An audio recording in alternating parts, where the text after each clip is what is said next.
Good morning. I'm Father Roger Keeler.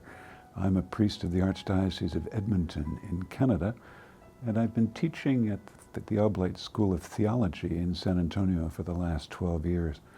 I'm a canon lawyer, and for the last several months I've had the privilege of being here in the Diocese of Beaumont, helping out at the Marriage Tribunal. And I've been asked to put together a few videos trying to explain the whole process of nullity. So if I'm going to talk about the nullity of marriage, I think it's important that we begin with what the Church understands marriage to be. And for that, I'm going to use the Code of Canon Law. If I'm a lawyer, I'm going to go back to the law.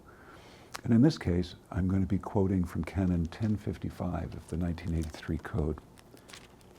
And it says in there, a marriage covenant by which a man and a woman establish between themselves a partnership of their whole life, and which of its own nature is ordered to the well-being of the spouses and the procreation and upbringing of children, has, between the baptized, been raised by Christ the Lord to the dignity of a sacrament.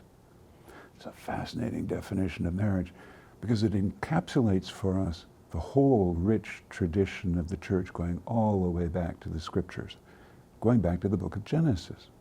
But what stands out for us is that marriage is a covenant. Now, when the Church uses the word covenant, it's in distinction to the word contract. I spent a lot of time talking about the difference between a contract and a covenant. But let's suffice it to say this, that covenants are like contracts in as much as they are mutually binding on two or more parties, and that there is a reciprocal exchange of goods or services, and there will always be something that will come into play should there be breach. The key distinction, though, is that when a contract is fulfilled, the two parties who are equal in law are simply free to go their own way. It's over. Covenants are different because a covenant brings people into a relationship of kin. That's why when we look at the Scriptures and we see all of these covenants entered into between the children of Israel and God, there's always blood involved in some way. It's not that God has a bloodthirst, it's that it's reminding us that in covenant we become one blood with God. We become kin. And that covenant can never end. It is eternal. So the marriage then is understood as a covenant, but a partnership for the whole of life and of love, which implies a reciprocity, growing in life, growing in love, learning who I am because you reflect the reality of myself to me, and you call forth from me all of my potential, and you enable me to plumb the truest meaning of what love is, and allow me to reciprocate that for you.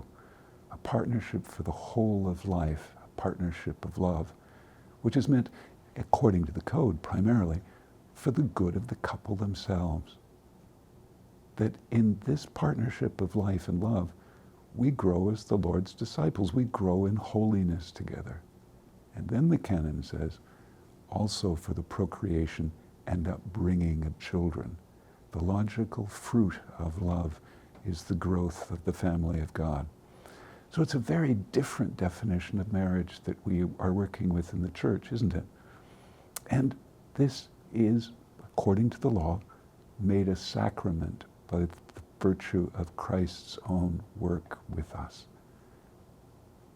A sacrament because the persons are baptized.